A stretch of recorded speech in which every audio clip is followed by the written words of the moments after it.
Ladies and gentlemen, welcome to the Mailbox for the 11th of July 2011. My name is Totalbiscuit, bringing you your daily dose of community interaction, debates, discussions, and gaming stuff. You can email in mailbox@cynicalbrit.com, that is mailbox@cynicalbrit.com, with topics for future shows. Game in the background is Sanctum, and if you want to see the full commentated playthrough with James Too Good Harding, as well as two of the developers from the team, you can go watch it on the channel. The link to that video, if you've missed it, is in the description below this one. I would have liked to get some new gameplay in the background, but today has been a little hectic, and I'll be back on full schedule tomorrow. Anyway, let's kick it off, shall we, with the first email that comes in from Rye that says, I've been a very long time console gamer, pretty much since the old Mega Drive and PlayStation days. I played the occasional PC game back in those days, but not enough to make me convert into a PC gamer. And something hit me. I personally feel that the way Valve integrated Steam into Portal 2 was a great way to ring in some new PC gamers, with the inclusion of a free version of the game to buyers of the PS3 version. While I can understand that Valve can't put this into the Xbox 360 due to Microsoft being very anal with this kind of stuff, I would like to see some more Steam integration in any future Valve console games. I did like the fact that Valve gave PS3 owners 2 copies, but I think that would end up with a mass amount of moaning from Xbox and PC owners who only got 1 copy.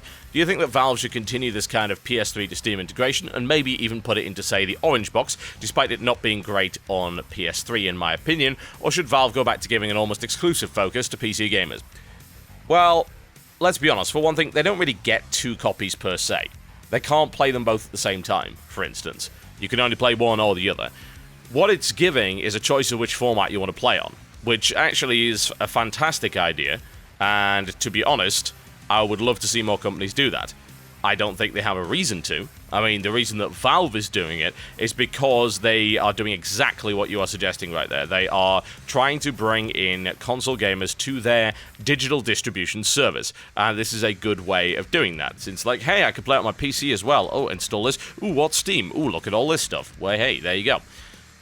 Other companies don't really have much of an incentive to do that. I can think of maybe 2 that do. EA, and, of course, Paradox. But Paradox don't exactly do many console games. Indeed, I don't think they've done any up until this point. I believe they were working on one that was some kind of spectacle fighter and you were playing a pirate or something. But that really was it. They just don't do console games. I can see value, for instance, in doing the same thing with Mass Effect 3. If EA were to do that, that would probably be a fairly solid idea. Because, hey, they want to have Mass Effect 3 on there. Same with Battlefield. I mean, they could do that, because Battlefield apparently is not coming to Steam, because EA don't like money. Or more to the point, they think that they can force people to use Origin. They probably can, honestly. I mean, I'm not going to boycott the title on the basis of it being Origin exclusive, because that would be hypocritical as hell. The reason it would be hypocritical as hell is because I've bought every Valve game, and indeed a bunch of other third-party games that have Steamworks in them. Valve already started this thing. I don't get why people are hating on EA for doing the same thing with Origin. Valve has been doing this for a while, guys. And you let them get away with it. You've opened the floodgates. And let's be honest, it's been alright. You know, yes, I've had a few problems with Steam, but the thing about Steam is that Steam adds value to the point where the problems are not enough to overcome my desire not to be tied into one platform like that. As I say, there's a lot of benefits, as we've seen from the previous Steam sale. The support is generally good. There's a lot of good integrated features and things like that. Origin doesn't really have those things, which I think is a weakness, and they do need to up their game very significantly. But what I do recall about Origin, which, as far as I'm concerned, is an advantage over Steam, is that you do not need Origin running in order to actually run the game. Origin is pretty much a download client, and once you've downloaded from Origin, that really is it. You don't need Origin anymore, which is quite nice. I don't really like having to load Steam. I mean, Steam takes quite a while to load even off of my SSD, and every now and again there are problems with the Steam servers that will either prevent me from playing a game or will disable some kind of vital part of it. Those of you who've been playing TF2 over the Steam sale have probably experienced that quite a bit. Anyway, I think I'm going off on a tangent right here. To answer your question, yes, this should be happening with both Valve and other companies, because to me it seems like what platform I own the game on shouldn't matter so much. If I want to suddenly turn around and play it on my PC, because maybe a friend has multiplayer on the PC, and there's no cross-platform for obvious reasons, why can I not play my game on PC if there's a PC version? Why is that not okay? I mean, hell, I would probably pay a little bit extra. You know how they're doing it right now with Blu-rays, for instance? In fact, I have a triple play version right here of Resident Evil Afterlife. Please don't ask me why I own this, but whatever the case, it is DVD, Blu-ray, and digital copy, all in one box. Why can we not do that with games? Yeah, charge a little bit extra. I'm okay with that. It would actually be kind of nice. There are certain games that I would like to have that are both on console and PC. For instance, Street Fighter. It would be good if I could have it on 360 and on PC, because 360 has the best online community, and that's where most of the competitive stuff's going on, and PC has the modding, has the performance and things like that, but it's got a smaller, less developed community backing it up. So it would be cool if I could play it on both. And I own the game, right? What's the problem with that? So yes, Valve should definitely do more. Valve should lead the way. EA should do more, and I hope to see more of that in the future from pretty much every developer and publisher there is. This one comes in from Tyler that says, on July 9th Steam Daily Deals, Terraria was put up at $2.50 or 75% off. Several hours later, the game was then changed to $5 or 50% off. This caused a rather large outrage on both the Steam and Terraria forums, where gamers ranted about the price change. Many were arguing that the games put up on the daily deals should be locked in at the price they were originally put up for. Others were just furious over the change from $2.50 to $5. Another thing that was being said is that they were promised the pricing to be 75% off. I can understand the anger of those who had the game in their basket, were going through checkout, but were hit with a double price, but not most of the others. Is this consumer self-entitlement, retail error, or another problem? Well, it is probably a retailer error, but it's also consumer entitlement. Let's be honest. If it went up for 75% off, then changed to 50%, then it was an error. Steam probably made the error. Steam is most likely then responsible for reimbursing the Terraria guys for the extra money. It seems extremely unlikely that 75% was the intended price for Terraria. Terraria has not been out for very long. It wasn't a very expensive game to begin with. It was still selling well. I was surprised it was in the sale at all. 50% off is entirely reasonable for something like that. Well, you never see Minecraft go on sale. I mean, come on. So it seems to me that 50% is more than fair and would actually be more than I would expect for that title. Because, as I said, Terraria is very often in the top 10, especially every time they do a major patch. It tends to be in the top 10 on Steam. It is an extremely popular game. You don't have to discount it because it's already very cheap to begin with. Yes, it is entitlement, though. And the idea that, oh, they should be locked in, well, no. Legally speaking, no, they don't have to be. It's as simple as that. It's not an offer, it's an invitation to treat. Those of you who know anything about contract law, that's exactly how it is. It is entirely possible in most countries, for instance, to take something with a price tag to the counter, and then they can turn around and say, that's actually not that price, it's another price you still wanted. You cannot hold them to a price like that, because it's not a contract until the consideration has been given. What's the consideration? That's the money. And up until that point, it is an invitation to treat, which is not legally binding. That's the simple legal terminology behind that. There is a difference between an offer and an invitation to treat. If it was an offer, they would have a point. And I would love to see a massive class action lawsuit over that lost $2.50. That would be hilarious to see those people get their asses kicked in court, but whatever the case. It is dumb gamer self-entitlement, for God's sake. Stop it! Stop acting this way. It's $2.50! You are spending so much time being very angry about $2.50. You could have found that down the back of the sofa. Good God, talk about first world problems. I feel like I'm turning into Louis C.K. here, honestly, in terms of, one, how cynical I am, and two, how I keep making points about how ridiculously entitled some people are. But seriously, it's $2.50. You're going to spend all that time complaining about it. You spend more time complaining about it than it would have taken to earn that money by doing some honest freaking work. Get the hell over it.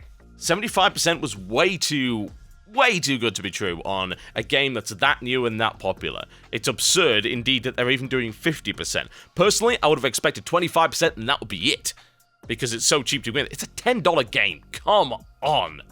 Here's one for those with a little bit of legal knowledge. These people seem to be of the belief that they are smack bang in the middle of the big argument in Carlisle and Carbolic Smokeball Company of 1893.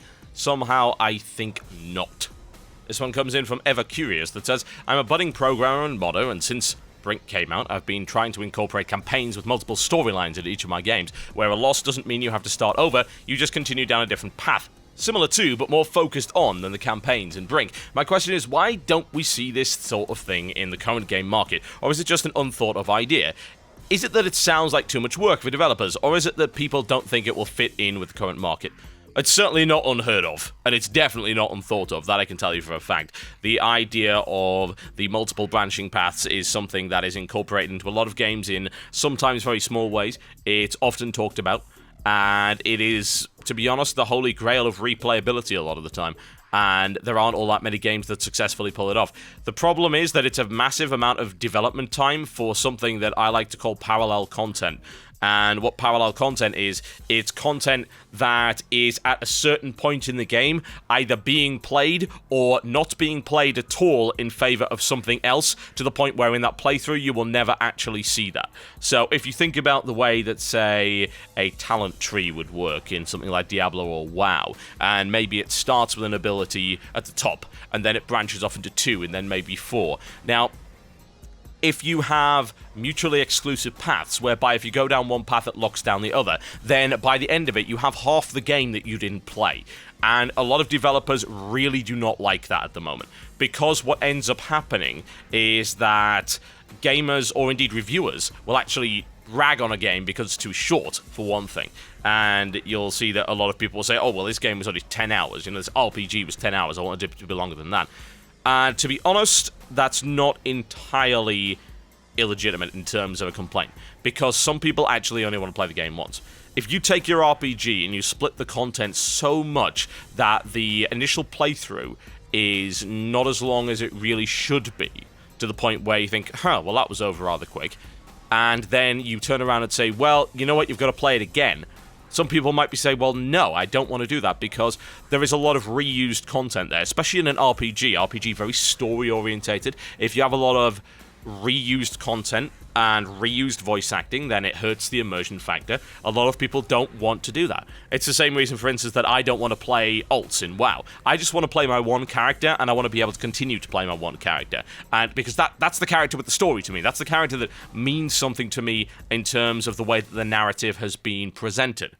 If I pick up another character, that character doesn't mean anything to me. You know, what am I doing with this guy? However, there are some players that really like that, and as a result, they'll do multiple playthroughs. I think an example of a game that I've done multiple playthroughs on that has had these branching things, and this failure state that you're talking about right here is an interesting point, because it can be done in a really big way.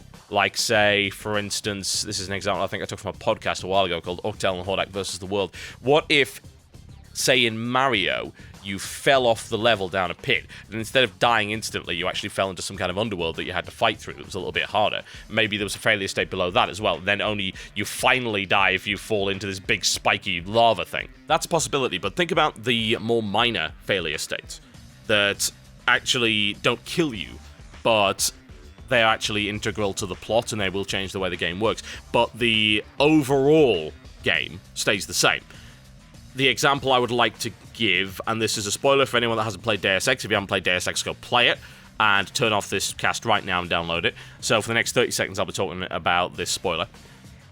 When Paul Denton is either killed or not killed in Deus Ex, that does affect the story, but you still go to the same places. Yeah, you're still in the same areas. The general mission remains the same, but the storyline changes, and the way that you interact with certain characters changes. And that is a minor failure state. And there are a couple of other minor failure states as well.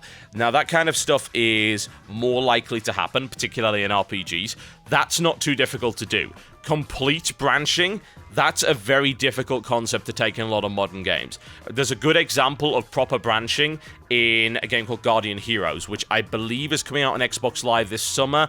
It was an old Saturn game. That game has a lot of different endings. It has 30 levels. You only play about 10 of them in a playthrough. You will not see everything. And that game is designed with multiple playthroughs in mind. And it is set up from the ground up with that idea. It is a brawler. So more often than not, you actually want to play a brawler multiple times. Castle Crashers is designed in a similar way. That is also a brawler. If you want to unlock everything, you've got to do that. And it works in that genre. And it works in RPGs. Does it work in FPS? I've not seen a lot of evidence of that.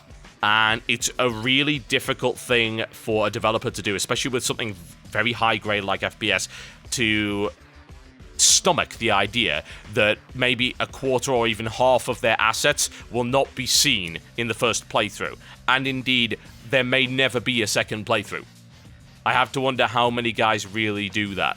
And it's stats that you can actually gather now by achievements, so it's a really useful metric that you can use as a developer and even to some degree a publisher to get an idea of what your players actually want. This is one of the best things about achievements, and indeed trophies on Xbox Live, Games for Windows Live, and PSN. But it's still a very risky thing to do, and I think it's difficult for a developer to swallow that. I really, really do. Especially with the budgets of games these days. I would like to see more of it. I think that this oppressive linearity is bad for gaming in general. We are not watching movies here, and we shouldn't be watching movies. I used to read these books back in the day. They were called Choose Your Own Adventure, perhaps you've heard of them. And there were some more advanced versions by Steve Jackson and Ian Livingstone, if I recall correctly, called Fighting Fantasy. And the idea of these things were that it was a non-linear book, yeah? You made choices and it took you to certain pages. And yeah, you would die a lot. I mean, Fighting Fantasy was notoriously unforgiving on a lot of different books. But I would like to see more of that in my games. I don't think that games should be regressing back past the point of Fighting Fantasy books from like 30 years ago. I think that that is an unreasonable suggestion, if I'm honest. I think that that is something which is harmful to games development in general. And I would like to see more of this. It's not so much a removal of the failure state.